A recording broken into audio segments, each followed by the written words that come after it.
Hey, you got 5 minutes? Let's review AP U.S. History Unit 2 and get the 5 you desire. Unit 2 is basically America in its puberty years.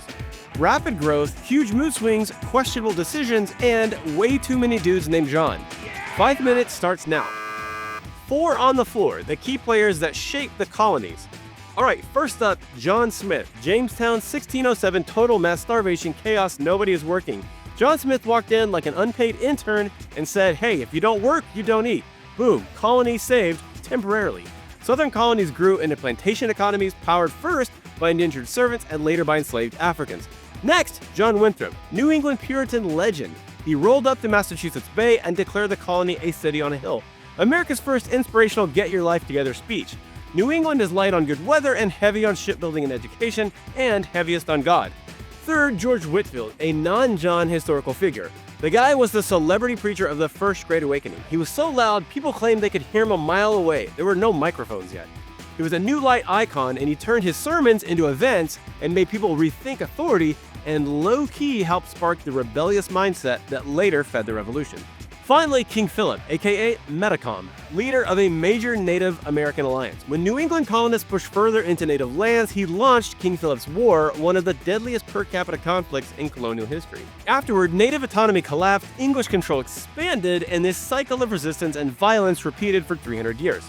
Alright, here are the big moves of Unit 2, the triple threat. Starting with the massive shift from indentured servitude to race-based slavery.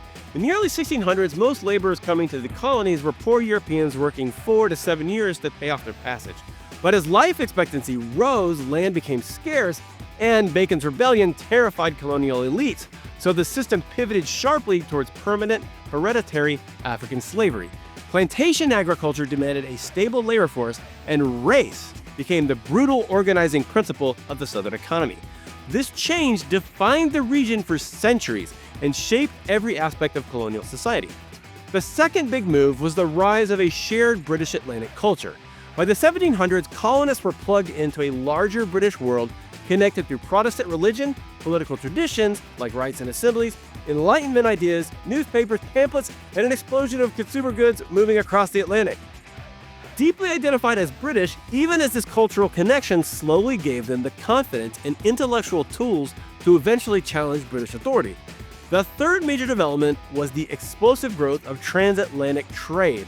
This Atlantic system tied together Africa, the Caribbean, British North America, and England in a non-stop flow of goods, people, and money. Sugar moved to New England, rum moved to Africa, enslaved Africans were forced to the Americas, and raw materials moved back to Britain. Under mercantilism, Britain wanted to control colonial trade while colonists wanted profit and more freedom. Port cities boomed, merchant elites rose, and the Atlantic economy became the backbone of colonial life. On the exam, regional comparisons are the name of the game. 3 regions, 3 vibes. The South, cash crops, plantations, rigid hierarchy, and slavery rising. New England, religious goals, community life, education, and town meetings. Finally, the middle colonies. Diversity, tolerance, wheat, and trade make up America's colonial smoothie. And throughout all regions, tensions with natives, expanding land hunger, and a growing habit of self-government. America was becoming America, quietly, slowly, and with a lot of arguments. This was America during its first semester in college. Lots of freedom, building economies, forming identities, and no parental oversight. APUSH Unit 2 reviews the era when the colonies grew up, experimenting with government and clashing with others. Once the parents checked in, though, bad news and a road to revolution. That was close to just under 5 minutes. Be sure to check out APUSH Unit 3, where we just sing songs from Hamilton. And for the best review for early colonial America, get UWorld's APUSH Comprehensive 30, 90, 180, or 360-day course. Visit collegeprep.uworld.com/AP for details and to subscribe.